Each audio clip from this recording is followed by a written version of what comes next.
Last fortnight, amidst of lot of macro concerns, derivatives data was clearly pointing out not to short this market sub 5,400 levels, which was considered as a very strong support, and indeed it was for May series.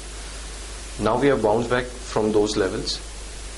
Rollovers from May to June has been on the lesser side, both in terms of open interest as well as in terms of percentage for Nifty. At the same time, we are seeing that volumes have dried up at higher levels of 5550, 5600, and market is figuring it out difficult how to breach this resistance of 5620, 5650 range. At the same time, IVs continue to remain low, but what is interesting which has emerged out is the difference between the call and put IVs, which again suggests that there is a good amount of pessimism which is there, though it has narrowed down, the difference has narrowed down in last 3 or 4 trading sessions. The confidence which we had not to short this market sub 5,400, we are not carrying that same amount of confidence at higher levels. FI's activity has been muted, though we did see a couple of good days where we have seen 1,000 crore plus buying in cash market segment. But overall liquidity seems to be not sufficient enough for this market to inch up significantly higher above 5,600 levels.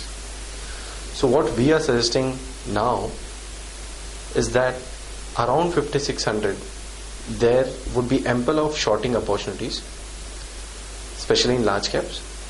We are seeing weaknesses in autos which may prevail. We are seeing some weakness in capital goods majors, which again we believe is going to continue. Banking around 11,000 is facing good amount of resistance, and Bank Nifty would probably further correct from 11,000 and might go down to 10,500, 10,600 odd levels.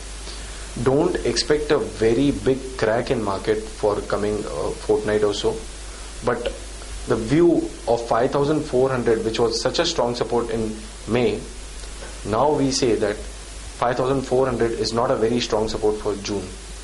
So in this series, we won't be surprised if market goes below those support levels and trades substantially below that.